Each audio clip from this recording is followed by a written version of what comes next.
और अब खबरें विस्तार से। मॉनसून सत्र में डीलिमिटेशन बिल पर सियासी हलचल तेज होती दिख रही है। जो पार्टी इस बिल का सबसे ज्यादा विरोध कर रही थी, क्या वही अब इसके समर्थन में खड़ी है? हम ऐसा इसलिए कह रहे हैं क्योंकि चर्चा है कि तमिलनाडु के पूर्व मुख्यमंत्री एमके स्टालिन की पार्टी डीएमके इस बिल को समर्थन दे सकती है, जो सियासी हलके में बड़ी हलचल ला सकता है। सत्ता पक्ष का पलड़ा भारी होने के साथ साथ विपक्ष के सपने पर पानी फेर सकता है। राहुल गांधी का यह बयान विपक्ष की इस चिंता को दिखाता है। A very important thing for the future of the Tamil people, the Tamil language and the state of Tamil Nadu. There is an attempt by the BJP to do delimitation. Delimitation is designed to disenfranchise, to take away power from the people of Tamil Nadu. Rahul Gandhi इतने पर ही नहीं रुके। उन्होंने कहा कि इस bill का समर्थन करने वाला 21वीं सदी का एटप्पन होगा। एटप्पन तमिलनाडु में धोखेबाज का एक पर्यायवाची शब्द है, जो राज्य के सबसे बड़े धोखेबाज के रूप में जाना जाता है। In Tamil Nadu called Attappan. Attappan. Attappan is basically symbolic of the betrayal of the people of Tamil Nadu. Anybody who supports delimitation is betraying Tamil Nadu, is betraying the future of Tamil Nadu, is allowing the RSS and BJP to attack the people of Tamil Nadu and the future of Tamil Nadu, and is a Attappan. यानी monsoon सत्र में delimitation bill को लेकर सियासी तापमान बढ़ने के संकेत मिल रहे हैं। जहां विपक्ष इस मुद्दे पर केंद्र सरकार को घेरने की रणनीति बना रहा है, राहुल गांधी कह रहे हैं कि सभी राष्ट्रीय और तमिल पार्टियों को मिलकर केंद्र के संसद में परिसीमन विधेयक को पारित करने के प्रयास को विफल करना चाहिए। वहीं तमिलनाडु के पूर्व मुख्यमंत्री एमके स्टालिन का रुख राजनीतिक समीकरणों को नई दिशा दे सकता है। डीएमके शुरुआत से ही इस बिल का विरोध करती रही है। हालांकि विधानसभा चुनाव के बाद कांग्रेस की ओर से मिले धोखे के बाद उसके रुख में बदलाव देखने को मिल सकता है। हाल ही में सूत्रों के हवाले से ये बात सामने आई थी कि डीएमके परिसीमन बिल पर केंद्र सरकार को समर्थन देने के बारे में सोच रही है। सूत्रों के मुताबिक अगर केंद्र सरकार केवल जनगणना के आधार पर परिसीमन लाने का फैसला करती है, तब इससे तमिलनाडु को नुकसान होगा। इस पर वो समर्थन नहीं करेंगे। लेकिन अगर सभी राज्यों को समान सीटें बढ़ाई जाती हैं और पार्टी के मुद्दों को ध्यान में रखा जाता है, तब पार्टी इस बारे में आगे बात कर सकती है। राहुल गांधी को ये पता है कि डीएमके उनके टीवीके के साथ जाने के फैसले से सहमत नहीं था और उनके इस अवसरवादी निर्णय की वजह से वहां उनके गठबंधन में बहुत ही बड़ा दरार न केवल तमिलनाडु बल्कि राष्ट्रीय स्तर पर भी देखा गया है। परिसीमन बिल पर डीएमके को साथ बनाए रखने के लिए कांग्रेस ने ये दाव खेला है। लंबे समय से डिलिमिटेशन बिल का विरोध कर रहे दक्षिणी राज्यों की राजनीति में ऐसा रुख नए समीकरणों को जन्म दे सकता है।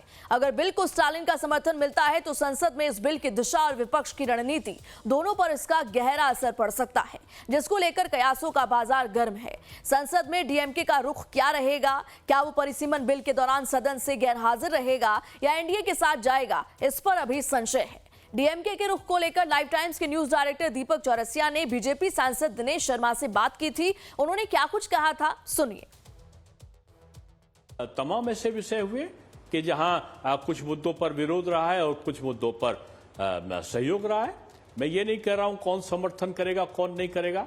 डीएमके भी एक समय माननीय अटल जी की सरकार में सहयोगी रही। जहां एक और बीजेपी कह रही है कि डीएमके का साथ आना कोई नई बात नहीं है, वहीं कांग्रेस का कहना है कि अगर डीएमके का समर्थन मिल भी गया तब भी ये बिल पास नहीं होगा। हमारे न्यूज डायरेक्टर दीपक चौरसिया सर के साथ इंटरव्यू में प्रमोद तिवारी ने क्या कुछ कहा था, सुनिए। कि अगर सबसे ज्यादा डिलिमिटेशन का विरोध किसी ने किया है तो डीएमके ने, माना इंडिया अलायंस में है। पर वो अपने सर्वाइवल के लिए क्या गले में फांसी का फंदा खुद डाल के लटक जाएंगे? वही तो इसका विरोध करते थे। तो हो सकता है हमारे साथ, मैं ये नहीं मानता कि परमानेंटली वो नहीं है हमारे साथ, बहुत से मुद्दों पर रहेंगे साथ। इनमें से कुछ एमपी चले भी गए तो मैं दावे से कहता हूं पास नहीं होगा। अब सभी की निगाहें इस बात पर टिकी हैं कि मॉनसून सत्र में स्टालिन का अंतिम रुख क्या रहता है। मॉनसून सत्र का 2 हफ्ता बीत चुका है, सदन में विधायी कामकाज नहीं हो पा रहा, सामान्य बिल भी हंगामे की भेंट चल रहा है। ऐसे में संविधान संशोधन बिल को लेकर अब सरकार की रणनीति भी बदल गई है। आखिर वजह क्या है कि सरकार किसी भी संविधान संशोधन बिल को सदन में लाने से अब तक परहेज उन्होंने किया है, जबकि सत्र का मात्र 9 दिन ही बचा हुआ है।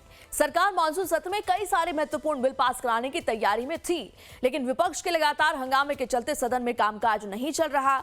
ऐसे में सरकार जो 3 बिल पेश कराने वाली थी या पास कराने वाली थी, उसमें से 2 को छोड़ दिया है। पहला एक देश एक चुनाव और दूसरा प्रधानमंत्री और मुख्यमंत्रियों के जेल जाने पर इस्तीफा देने से संबंधित बिल है। अभी दोनों जेसीपी के पास ही है, लेकिन परिसीमन बिल को लेकर सरकार के रणनीतिकार अभी भी तैयारी में जुटे हैं। सरकार के सूत्रों की माने तो पहले ऐसे बिलों को पास कराया जाएगा जिसका पास होना बहुत जरूरी है, और उसके बाद परिसीमन बिल को सत्र के बिल्कुल अंतिम 3 दिनों में लाने की तैयारी है। राहुल गांधी जी संविधान की पवित्र पुस्तक हाथ में तो रखते हैं, लेकिन उसमें लिखा क्या वो पढ़ते नहीं है। 2026 में परिसीमन होना है, तो फिर संविधान के विपरीत जाकर के बात कर रहे हैं। इसका मतलब संविधान की पुस्तक वो हाथ में रखते हैं दिखाने के लिए, अंदर लिखा क्या वो पढ़ते नहीं है।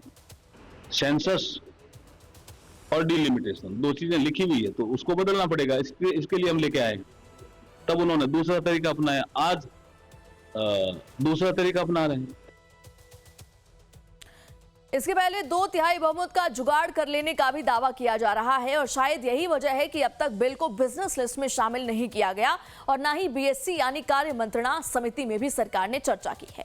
लेकिन बिल पास हो जाएगा, ये आत्मविश्वास बीजेपी में जरूर नजर आ रहा है। जो संसद का सत्र है वो चल रहा है, विपक्ष का एजेंडा है, कोई न कोई मुद्दा लो जिससे संसद को रोको। राहुल गांधी को ये लगने लगा है, उनको ये घमंड हो गया है कि 99 सांसद के चक्कर में वो इसी तरह से जानबूझ के संसद को हाईजैक करना चाहते हैं, जो सफल होने वाले नहीं है। हम अपने बिल लाएंगे और पास भी कराएंगे। 20 जुलाई से शुरू हुए मॉनसून सत्र में हंगामे के बीच सरकार की सामान्य बहुमत से पास होने वाले बिल को पास करा लेने की रणनीति तो साफ साफ दिखाई दे रही है, लेकिन परिसीमन बिल पर रिस्क नहीं लेना चाह रही है, क्योंकि संविधान संशोधन के लिए 2/3 बहुमत चाहिए होता है और यहीं से शुरू होता है वोटों का नंबर गेम। सही तो है ये जो परिसीमन के बहाने ये देश के अंदर एक नया विवाद दक्षिण भारत और उत्तर भारत का खड़ा करना चाहते हैं। देश की अखंडता के लिए बहुत बड़ी चुनौती होगी है। देखिए, सवाल केवल तमिलनाडु का नहीं है। जो परिसीमन का बिल है, उस बिल से समाजवादी पार्टी समझती कि बहुत समस्याएं हैं। सबसे बड़ी बात यह कि अगर संख्या सांसदों की बढ़ेगी, अगर विधानसभा में विधायकों की संख्या बढ़ेगी, तो आज जब हमारे पास 543 सांसद हैं, तब 543 सांसद, कितने सांसदों को बोलने का मौका मिलता है, कितनों को अपने क्षेत्र की बात, अपने हक अधिकारों के लिए बोलने का मौका मिलता है, अवसर मिलता है, ये सब जानते हो। जब संख्या बढ़ जाएगी तो फिर और सांसदों को बोलने का मौका नहीं मिलेगा। सरकार के सूत्रों का दावा है कि कांग्रेस और समाजवादी पार्टी के अलावा लगभग सभी विपक्षी पार्टियों ने परिसीमन बिल पर समर्थन देने के लिए हामी भर दी है और 2/3 के लिए 360 का आंकड़ा भी पूरा हो गया है। लेकिन रिस्क को कम करने के लिए फिलहाल सरकार समर्थन के आंकड़े को 370 से आगे ले जाना चाहती है, ताकि ऐन वक्त पर 2-4 पलट भी जाए तब भी बिल न गिरे।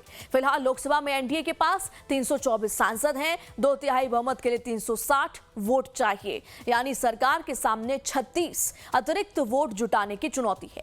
अब सरकार की नजर विपक्षी खेमे के कई सांसदों पर है, जिसमें से एनसीपी शरद पवार के 8 सांसद 50% सीट बढ़ाए जाने की शर्त पर समर्थन देने को तैयार है। तो वहीं अब सूत्रों के मुताबिक जेएमएम के 3, आप के 3 और एनसी के 2 और आरजेडी के 3 सांसद भी सत्ता पक्ष के संपर्क में बताए जा रहे हैं। यही नहीं, सरकार समर्थन जुटाने के साथ साथ वोटिंग से दूरी के विकल्प पर भी काम कर रही है। सूत्रों का कहना है कि सभी राज्यों में 50% तक सीटें बढ़ाने के फॉर्मूले पर सहमति बन गई है। ऐसे में एनसीपी शरद पवार के रुख में बदलाव से अगर 8 सांसद बिल के समर्थन में आ जाते हैं तो एनडीए का आंकड़ा 324 से बढ़कर 332 हो जाएगा, लेकिन फिर भी 28 वोट की जरूरत रहेगी। यानी गणित अभी भी पूरा नहीं हुआ है और यहीं से शुरू होता है डीएमके का फैक्टर। डीएमके के पास लोकसभा में 22 सांसद है और राज्यसभा में 8 सांसद। अगर डीएमके सरकार के समर्थन में वोट करती है तो सरकार का आंकड़ा 354 तक पहुंच जाएगा, यानी 360 के बहुमत से सिर्फ 6 वोट दूर। और अगर डीएमके समर्थन के बजाय एब्सटेन करती है तो सदन में मौजूद सांसदों की संख्या घटेगी और बहुमत का आंकड़ा भी नीचे आएगा। यानी डीएमके चाहे समर्थन करे या दूरी बनाए, दोनों ही स्थिति में उसका फैसला अहम है। इसलिए कहा जा रहा है परिसीमन बिल की चाबी अब डीएमके के हाथ में है, लेकिन जानकारों का कहना है कि सरकार बहुमत से ज्यादा संख्या जुटने पर ही बिल पेश करेगी। जिस तरह से लोग हत्या की है उसकी इस तरह की संभावना बहुत कम है अब कि सदन में एक भी दिन पूरे सत्र में शांति बनी रहे। जो कि सरकार की तरफ से वैसे प्रयास नहीं है, विपक्षी तरफ से भी संवाद की कमी है। तो जो स्थिति बनी उसमें संविधान संशोधन के लिए जरूरी जो प्रक्रिया है कि सदन व्यवस्थित होना चाहिए, उसमें कम से कम 50% सांसदों की उपस्थिति हो और उस 50% 2/3 का समर्थन हो व्यवस्थित सदन में। जब सदन व्यवस्थित नहीं रहता है तो इस तरह की स्थितियां बनने पर कभी भी संविधान संशोधन नहीं लाए जाते हैं।